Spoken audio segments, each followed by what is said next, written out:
Hello दोस्तों, आज हम बात करेंगे AWESPRT एग्ज़ाम में पूछे गए प्रश्न। कौन कौन से क्वेश्चन आए थे ये हम देखेंगे। जिन क्वेश्चन के आंसर मैंने नहीं दिए वो आपको कमेंट बॉक्स में कमेंट करके बताने हैं। तो सबसे पहला क्वेश्चन हम देखेंगे हिंदी का, अष्टछाप किसने लिखी। तो अष्टछाप किसने लिखी? वल्लभाचार्य जी ने लिखी। दूसरा क्वेश्चन देखेंगे, संघर्ष में कितनी ध्वनियाँ हैं। ये क्वेश्चन का आंसर आपको बताना है। आगे देखेंगे क्वेश्चन नंबर 3, माँ बच्चे को दूध पिलाती है में कौन सी क्रिया है। इसका आंसर भी आपको बताना है। फिर क्वेश्चन नंबर 4 देखेंगे, काली घटा का घमंड घटा में कौन सा अलंकार है। तो इसमें कौन सा अलंकार हो जाएगा हमारा? यमक अलंकार। फिर आगे देखेंगे, दशरथ के 2 पुत्र किस रानी से थे। तो इसका राइट आंसर हो जाएगा हमारा सुमित्रा। आगे देखेंगे इंग्लिश के कुछ प्रश्न। ब्रूस का अपोजिट पूछा गया है, तो ब्रूस का अपोजिट हमारा क्या हो जाएगा? कॉम्प्लीमेंट। फिर इसके बाद में क्वेश्चन नंबर 7 क्या पूछा गया? लैक्स का एंटोनिम पूछा गया है, तो इसका क्या हो जाएगा एंटोनिम? केयरफुल या स्टर्न। फिर आगे क्वेश्चन नंबर 8 पूछा गया है, फीलिंग का सिनोनिम पूछा गया है। फीलिंग का सिनोनिम क्या हो जाएगा? सस्पिशियन या केयर। इसके बाद एक वन वर्ड सब्स्टिट्यूशन का क्वेश्चन पूछा गया है हमारा। फ्लाइज, क्वेश्चन क्या है? Flies of at a tangent. तो इसका आंसर हो जाएगा हमारा स्टार्ट डिस्कसिंग समथिंग इररिलेवेंट। आगे मैथ के क्वेश्चन दिए गए हैं। इस क्वेश्चन का आंसर आप कमेंट बॉक्स में बताएंगे कमेंट करके क्या होगा। क्वेश्चन नंबर 11 देखेंगे। क्वेश्चन नंबर 11 दिया गया है, father's age is 3 times the sum of the age of his 2 children. इसके बाद दिया गया, after 5 year his age will be 2 times of the sum of the age of the children. The age difference of the children in 3 years, the present age of the elder child की present age पूछी गई है, तो इसकी present as क्या हो जाएगी हमारी? 9 ईयर्स। मैथ के जो तीनों क्वेश्चन दिए गए हैं, इन तीनों क्वेश्चन के आंसर विद एक्सप्लेनेशन आपको सर बताएंगे वीडियो के एंड में। आगे हम देखते हैं क्वेश्चन नंबर 14, अशोका ग्रैंडफादर। सम्राट अशोक के ग्रैंडफादर का नेम पूछा गया है, तो उनके ग्रैंडफादर का नेम क्या था? चंद्रगुप्त मौर्य। अगला क्वेश्चन देखेंगे हम। अगला क्वेश्चन देखेंगे क्वेश्चन नंबर 15, विटामिन डी से रिलेटेड एक क्वेश्चन पूछा गया था। फिर क्वेश्चन नंबर 16 देखेंगे, व्हाट इज़ वेटी। वेटी क्या है? तो वेटी एक टैक्स है। फिर इसके बाद क्वेश्चन नंबर 17 देखेंगे। क्वेश्चन नंबर 17 क्या दिया गया है? Pollination refers to the transfer of. तो इसका राइट आंसर हो जाएगा pollen grains from another to stigma. आगे देखेंगे क्वेश्चन नंबर 18। क्वेश्चन नंबर 18 क्या है? Which rock is the molten magma made up of. तो इसका राइट आंसर हो जाएगा हमारा इग्नीशियस रॉक और मैग्मेटिक रॉक। आगे क्वेश्चन देखेंगे। इसमें एक क्वेश्चन पूछा गया था, नॉट वुमेन नोवलिस्ट, कि एक जो वुमेन है वो नोवलिस्ट नहीं है। नोवलिस्ट की कैटेगरी में कई एक वुमेन आएंगी, तो आपको पहले उनको देखना है। तो उसमें से पूछा गया था कि ये कौन सी 4 ऑप्शन दिए गए थे, उसमें पूछा था कौन सी नहीं है। इसके बाद क्वेश्चन नंबर 20 देखेंगे हम। क्वेश्चन नंबर 20 है हमारा, इलेक्ट्रिकल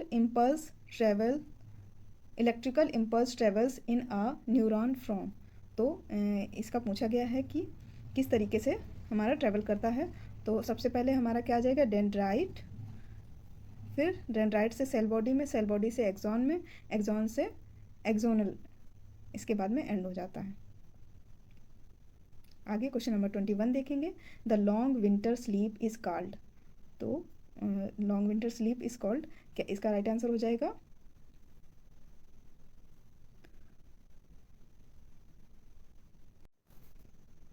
हाइबरनेशन।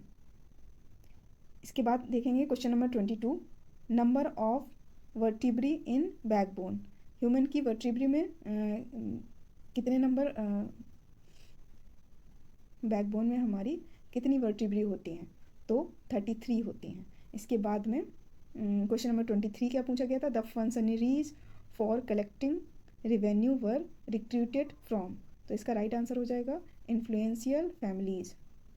इसके बाद क्वेश्चन नंबर 24 देखेंगे, what do the bird do when they see some enemy. तो इसका हमारा राइट आंसर क्या हो जाएगा? Start chirping all together.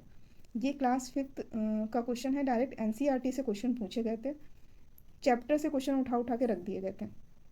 इस तरीके से यहाँ पे क्वेश्चन पूछे जाते हैं, जैसा कि हमेशा ही पूछे जाते हैं, इस बार भी इसी तरीके से पूछे गए थे। फिर आगे अगला क्वेश्चन देखेंगे, question number 25। What is the jaws? इसको और क्या क्या पढ़ते हैं? ZO जो, ZHO एंड DZHO, इसको इसी से नाम से भी बुलाया जाता है। ये है क्या? तो ये है is a hybrid between the yak and domestic cattle. इसके बाद अगला क्वेश्चन देखेंगे, question number 26। Igneous Latin term. Igneous का लैटिन टर्म क्या है? तो इसका लैटिन टर्म हो जाएगा इग्निस। तो ये थे आज के क्वेश्चन जो कि सेकेंड शिफ्ट में AWS PRT में पूछे गए। अगर आपको कोई क्वेश्चन याद हो जो आप अटेम्प्ट करके आए हैं तो आप कमेंट बॉक्स में कमेंट करके ज़रूर बताइएगा, क्योंकि 200 क्वेश्चन का पेपर था, तो 200 क्वेश्चन याद नहीं रह जाते हैं। जिन जिन स्टूडेंट को याद हो वो कमेंट बॉक्स में कमेंट ज़रूर करें। और अगर आपको मेरी वीडियो पसंद आई तो लाइक करें, शेयर करें एंड सब्सक्राइब करें। Thank you. इसमें हमें 2.184 जिसमें 84 के ऊपर बार लगा हुआ है, इसको PYQ में बदलना है। ठीक है, तो इसमें पहले हमने 2.184 में को x मान लिया, तो ये बार है 2.18484 बार का मतलब होता है ये टर्म रिपीट होगा, तो 8484 इनफाइनाइट टाइम होगा। ठीक है, इसमें फिर हमने 10 का मल्टीप्लाई करके इसकी पहली इक्वेशन बना ली। जब 10 का मल्टीप्लाई करेंगे तो 2.184 जो है वो 21.8484 हो गया। ठीक है, तो ये हमारी फर्स्ट इक्वेशन बन गई। इसके बाद इसी इक्वेशन में हमने 100 का मल्टीप्लाई फिर से कर दिया, तो ये हमारी सेकेंड इक्वेशन बन गई, जिसमें 1000x हो गया और 2184.8484 इनफाइनाइट टाइम हो गया। अब हमने सेकेंड इक्वेशन में से फर्स्ट इक्वेशन को घटा दिया, तो ये हो गया हमारा 2184.8484 में हमने 21.8484 घटा दिया, तो मोटा मोटा 2184 से 21 घट गया, तो ये आ गया 2163, और इधर 1000x से 10x घट गया, ये आ गया हमारा 990x। ठीक है, x की वैल्यू आ गई 2160/990, इसको सॉल्व कर लिया 721/330 आ गया, ये हमारा आंसर हो गया।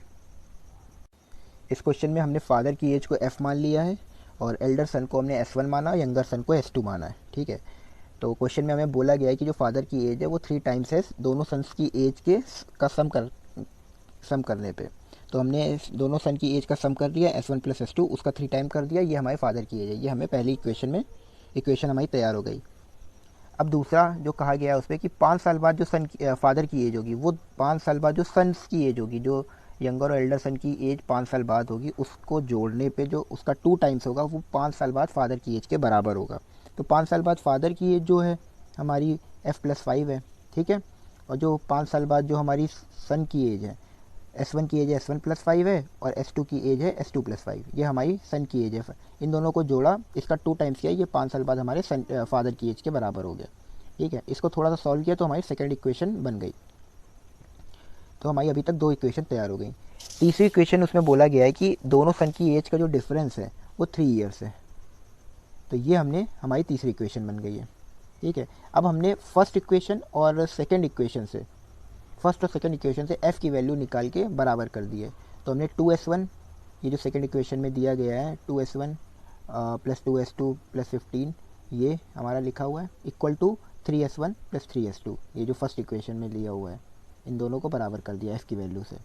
ठीक है, इसके बाद इसको थोड़ा सा सॉल्व किया तो हमारा फोर्थ इक्वेशन आ गई, 15 बराबर S1 + S2। अब हमने क्या किया है कि S1 फोर्थ इक्वेशन और जो हमारी थर्ड इक्वेशन है इनको ऐड कर दिया, फोर्थ और थर्ड को ऐड किया, तो फोर्थ इक्वेशन थी S1 + S2 = 15 और थर्ड इक्वेशन थी हमारी S1 - S2 = 3। दोनों को ऐड करने पे हमारा आया 2S1 बराबर 18। हमने यहाँ से S1 की वैल्यू निकाली 9, जो हमारे एल्डर सन की वैल्यू है।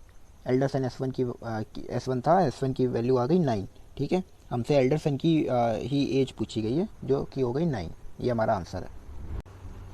इस क्वेश्चन में हमें इक्वेशन दी गई है x square plus x plus 4 के इक्वल टू 0 और एक रूट गिवन है हमको, एक्स की वैल्यू 2 दी गई हुई है। ठीक है, हमें दूसरा रूट पूछा गया, यानी एक्स की जो दो वैल्यू हैं क्वाड्रेटिक में, इसमें दूसरी वैल्यू पूछी गई कि क्या होगी। तो हमने सबसे पहले तो ये जो एक्स की वैल्यू है एक्स बराबर 2, इसको हमने इस इक्वेशन में पुट कर दिया, जिससे हमारा ये आया 2 स्क्वायर प्लस 2 प्लस 4 के इक्वल टू 0। इससे हमारी के की वैल्यू आ गई -6/4। ठीक है, -6/4 आ गई। इसको हमने थोड़ा सॉल्व किया, ये -3/2 हो गया। अब हमने ये के की जो वैल्यू है इसको हमने फिर से इस इक्वेशन में पुट कर दिया, -3/2। ठीक है, तो ये हो गया हमारा x square plus x plus 4 और के की वैल्यू -3/2 बराबर 0। ठीक है, इसको सॉल्व किया तो ये आ गया हमारा एक्स स्क्वायर प्लस एक्स -6। इसको हमने सॉल्व करने पे आया -6, 4 ब्रैकेट में -3/2 को सॉल्व करने -6 आ गया इक्वल टू 0। इसके हमने फैक्टर कर लिए, x square plus 3x minus 2x, 3x minus 2x भी x ही होता है, तो हमने x को 3x माइनस 2x के फॉर्म में लिख लिया -6। x कॉमन ले लिया यहाँ पे हमने, इस लाइन में हमने x को कॉमन लिया तो ब्रैकेट में x प्लस 3 आ गया और यहाँ पे -2 को कॉमन लिया तो x प्लस 3 यहाँ पे भी आ गया। अब हमारे x के दो रूट आ गए, एक x बराबर -3, एक x बराबर 2। हमें x बराबर 2 ऑलरेडी गिवन था, हमसे अदर रूट पूछा गया था, तो अदर रूट हो गया हमारा x बराबर -3। ठीक है, तो ये हमारा आंसर हो गया x बराबर -3।